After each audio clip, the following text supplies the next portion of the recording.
Anyone from the public can view and attend. We stream these live to YouTube. So that should be going now.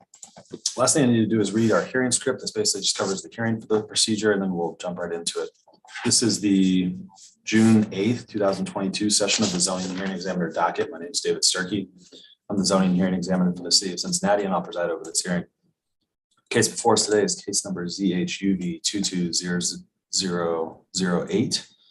The purpose of this hearing is to allow applicants and opposing parties to testify and to offer and refute evidence and testimony. This hearing will follow the rules found in the zoning code and the supplemental rules of the Zoning Hearing Examiner. All testimony or evidence that an applicant or any opposing party wishes to offer must be presented at this hearing, unless a party has submitted evidence or testimony in the form of writing prior to this hearing. The hearing will proceed as follows. The applicant's attorney, or the applicant's agent will first present the applicant's case. If there were anyone here from the public, they would then have an opportunity to present after the applicant had presented its case. If anyone were to testify or offer argument in opposition to this application, you'd have an opportunity to rebut that testimony and or argument offered in opposition, and then finally have the opportunity to make any closing remarks. So for our purposes here today, Mr. Berry, I'll just hear from you a little bit background about the project, why you think it's appropriate, why you think I should grant this relief.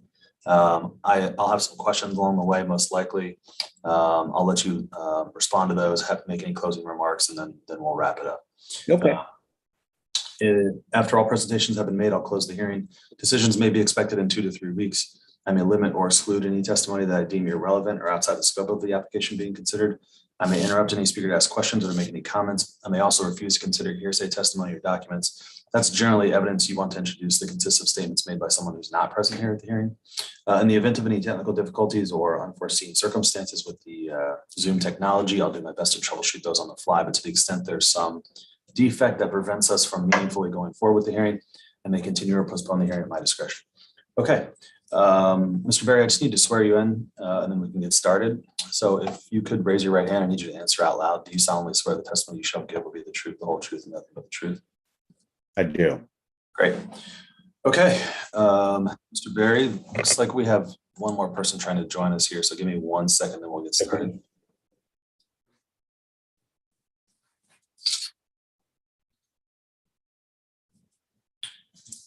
Maybe not. We'll just give that 1 second. Looks like it's trying to join in.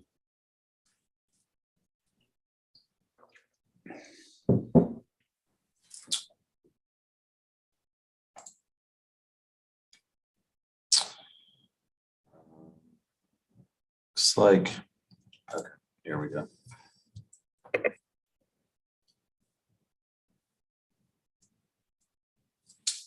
Hi, is there an Iris Montgomery here?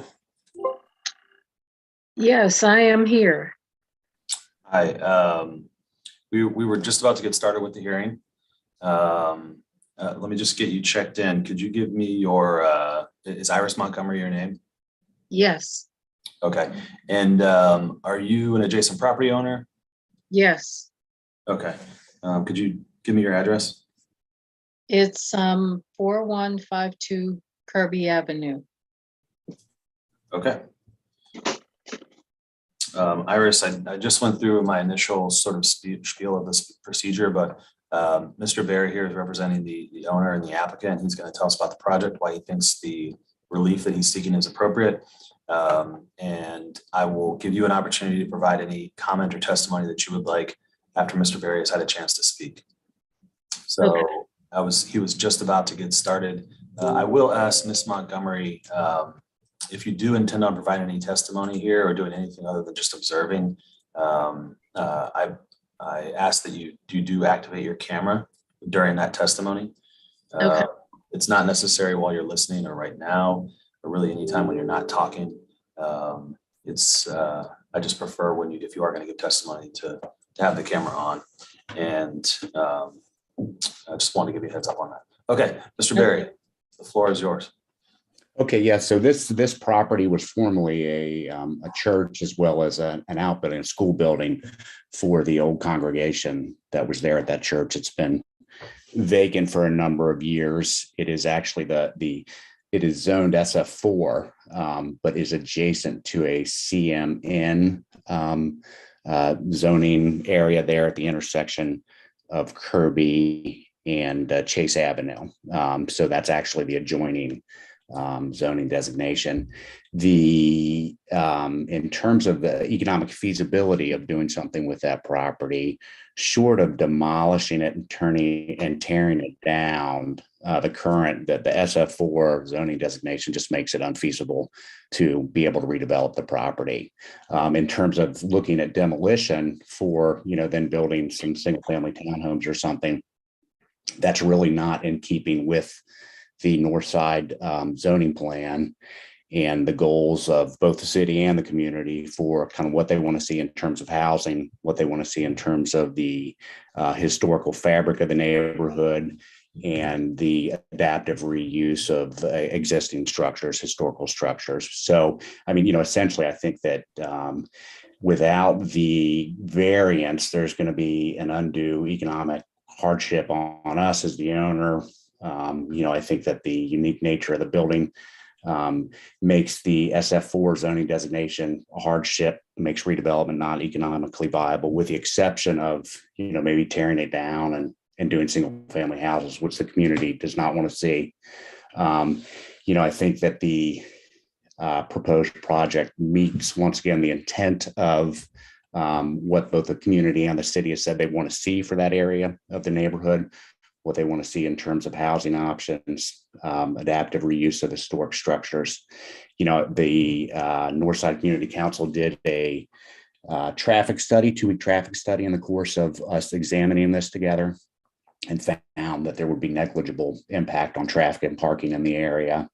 I think the end use of residential use of that property is consistent with the neighborhood character.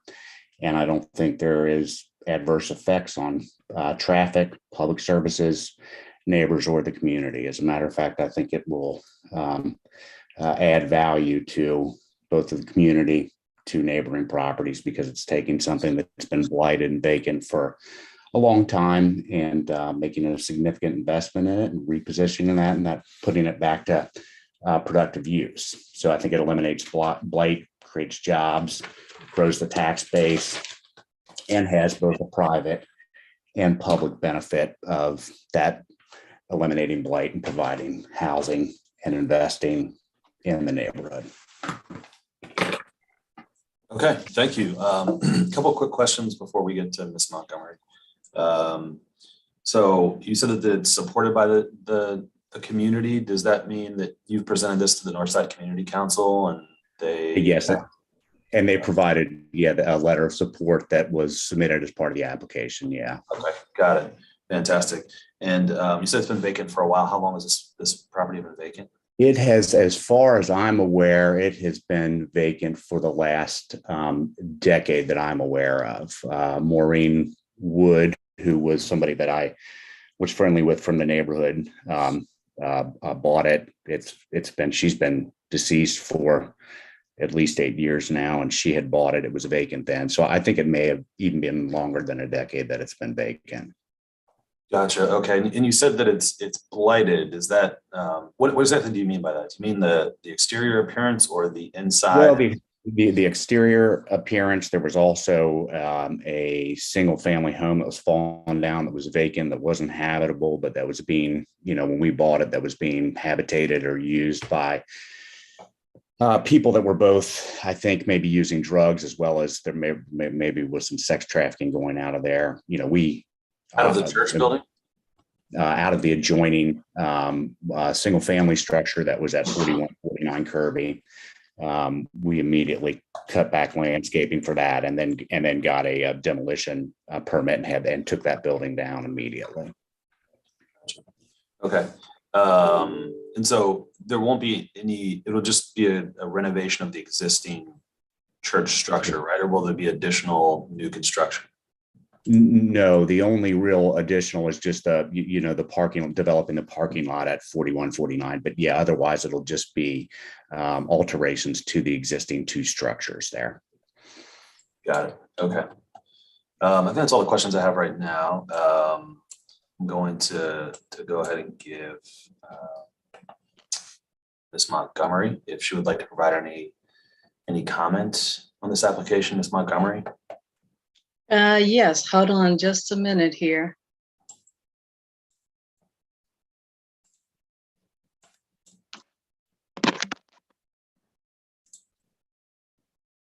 Hi, good morning. Good morning. So yeah, I think it's a positive an improvement to the neighborhood that you're developing that land. My concern, what I've experienced at my place on the corner there, is that I am smelling petroleum smell coming into my house at the front door and at the back door. And, you know, I don't know if that's going to increase. I have a tenant there. She's been just Friday. I walked in there to do some repairs and it just hit me right at the door. So I did contact Duke Energy. They indicated it's not natural gas. All of my appliances are electrical except for my furnace. I just happened to have a contractor that was an HVAC guy there that, indicated that there's no issue with my furnace or my AC. So, I've been all through the fire department. They're supposed to be testing the tanks to see if they're leaking. I haven't heard nothing back from anyone. I had to call the NRC about that as well, and they put a case in about it. And I got a call from the EPA from Chicago that initiated a call back to our EPA here in Ohio and Cincinnati. And, I just feel like I've been going round and round in circles here. So I don't know, other than expressing maybe a word of caution about that, that is a problem. It's not imaginary. Been there for a couple years because I've had the property for 20 years now. And Is this on the corner of Kirby and Chase, is that right? yes, exactly. Isn't that across from a gas station? Yeah, Yes, it is. that you think, Miss Montgomery, you think that is an issue that is emanating from the gas station? Yes, I do. Okay. It smells like diesel fuel in Well, my house. I I don't appreciate know. Huh? I appreciate the heads up. I was unaware of that there in the area. I mean, I know the gas station is there, obviously, but I didn't realize that it was producing Yeah, fuel. there's Yeah. no doubt in my mind there's a leak there underground. I Okay. don't know how far their tanks go, underground, what the configuration is, but I think there needs to be a study of that and some kind of assessment of the leakage, and it needs to be repaired or replaced, as indicated, because it's a safety issue. Yeah. Is it only inside the house that you smell it? Yes. Some of the old plumbing in these neighborhoods, they don't have those P valves. So if there's any gas or diesel in the sewer at all, it could be blowing that sort of smell up into your home. But that's Miss Montgomery. I appreciate you being here, and sorry that's happening to you. If you'd like, my email is on the screen there. You can take that down. It sounds like you've tried probably a lot of the places that I would have tried already, but I could maybe try to help point you in the right direction internally in the city.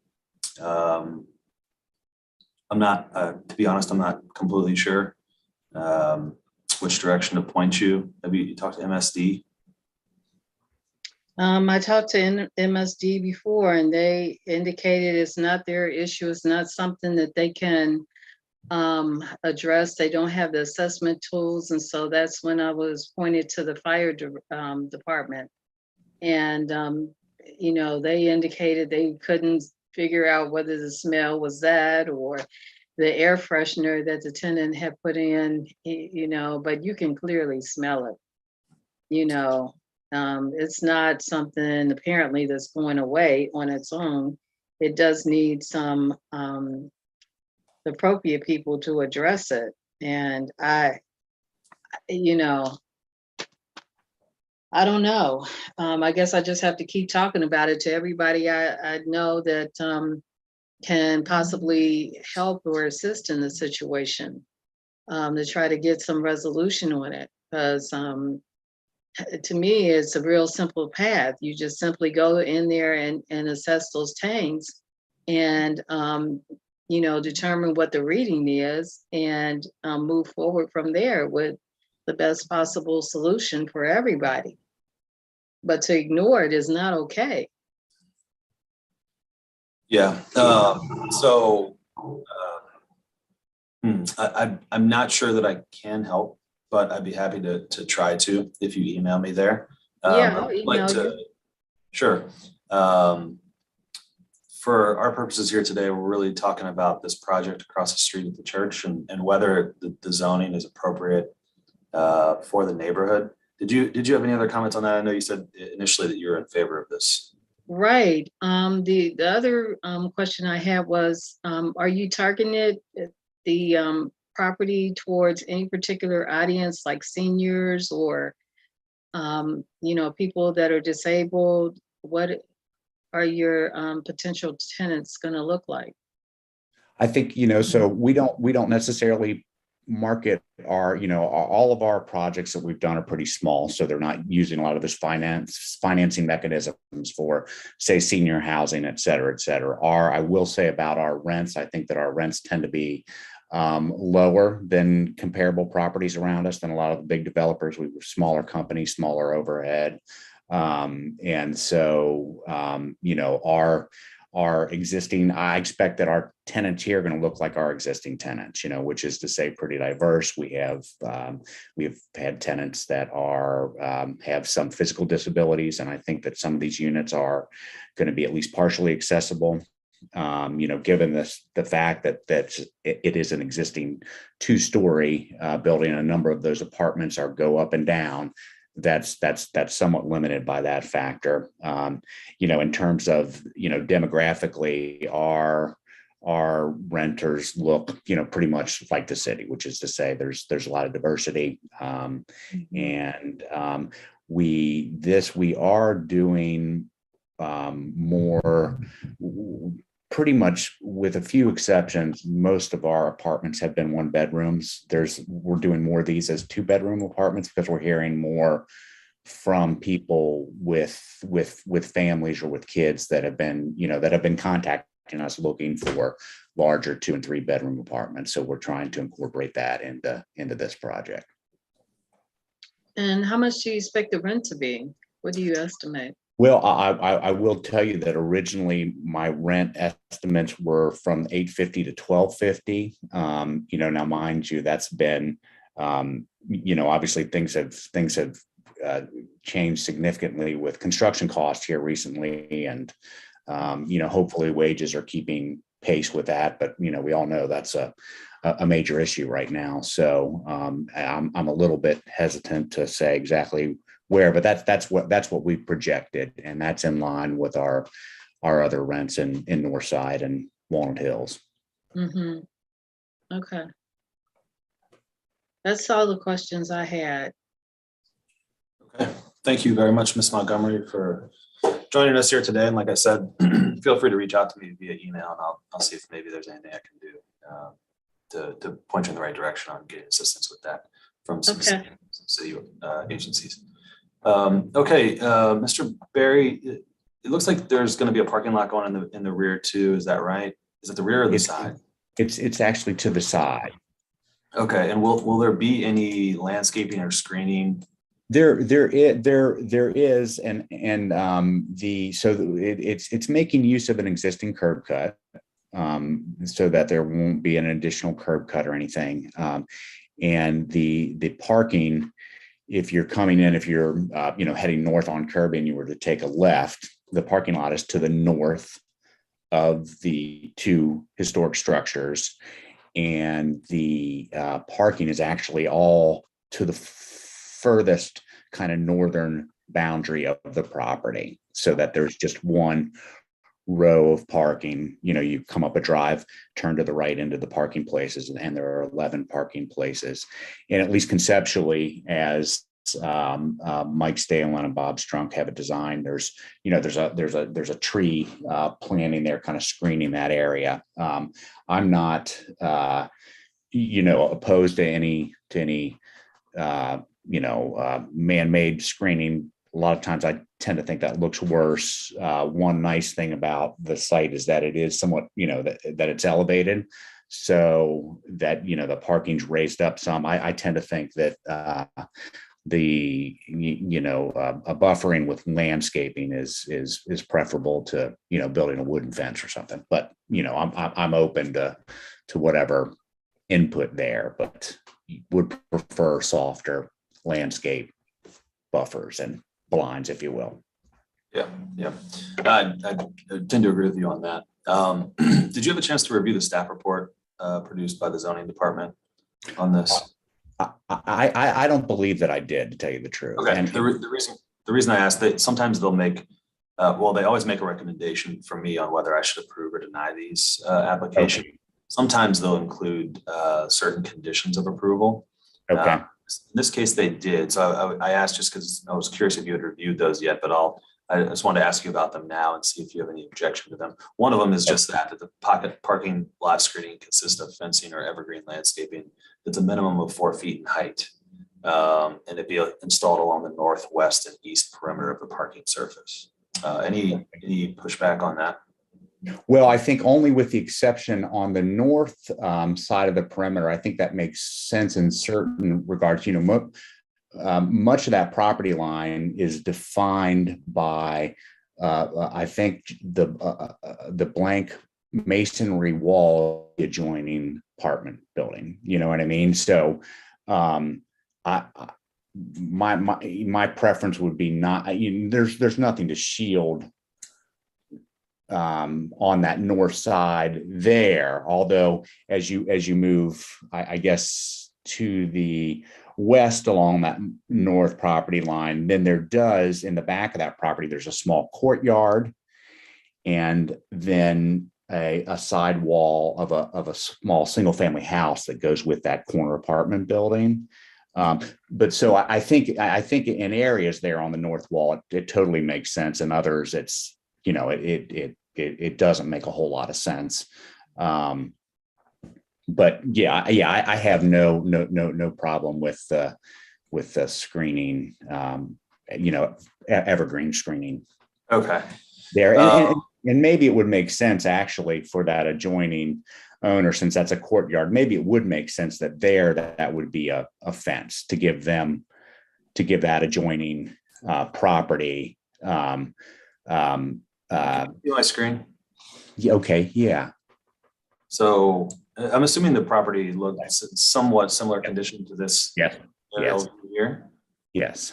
So this is the courtyard you're referring to? Yeah. Thinking that Yeah. probably makes sense on that courtyard to have a fence there. And then maybe I think we would want to talk with those owners about, because it's kind of hard to tell, but that single family house is grade. It comes out of grade at a lot lower than our lot, So any plantings there could completely block those windows. I think we would want to be, we would just want to be careful about, just being thoughtful about what we're doing there, where that little house is. So I think it makes sense that there would be a fence, that courtyard would be fenced off, and maybe to the rear of the property that would be fencing as well. And yeah, we're not opposed to doing any of that and doing what seems to make sense for. Okay. Thanks. I see what you mean there. I don't know. It'd be nice if we had that single family here, or if you would, work with them to find out what's appropriate for them. And that single family house that's on the parcel with the corner apartment building. So it's part of that multifamily, because we actually looked at it, and the folks that we bought the church from also owned that apartment building, and we tried to buy that as well, but it just wasn't financially feasible given, kind of what they wanted, what we felt like needed to be invested in it. But in any case, I will. I'll certainly work with them and try to do what's best for those adjoining owners.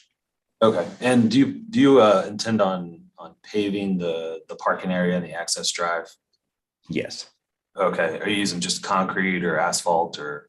You know what? So I don't have that level of detail yet. I have tended to do, so far I have tended to do all of our off-street parking lots in concrete. Given the material costs, it may be, we may look at asphalt just to, just as we're confronting inflation like everybody else. And Sure. But no issues with that being either concrete or asphalt or paving blocks or something like that. No, okay. no. And then have you consolidated these parcels yet? I have not consolidated them yet. Any problem with consolidating them before permits go out? Not at all. Yeah. Okay. No. All right. Okay. I think that's all the questions I have. Is there anything else you want to tell me in closing or otherwise here before we adjourn? No, not that I have. Okay. All right. Thanks, Mr. Berry, for your presentation, your time, and your testimony here today. I've reviewed the application materials. I've reviewed the staff report. I'm very familiar with this area and this block. And so based on that and the testimony I've heard here today, I'm going to approve this application. I will attach some of those conditions we talked about. I'm not exactly sure what to do with that north boundary yet. I might take a little bit closer look at that. But what's included in the staff report recommendation will more or less be what my approval will say. I need to formalize that approval in a written decision. That is typically what takes a little bit longer on these when I know that I'm going to approve them. And as soon as I finish that, I will put it into a PDF and email it to you. You'll have it really just moments after it's complete. And yeah, as soon as you have that, you can work with who was it in the zoning department. You can send that over to Doug or to Emily, someone over in the zoning department, and then they can approve all the permitting from there. Approve all the zoning stuff. I appreciate your time and your help today. Sure, no problem. Good luck with the project. Hope it goes well.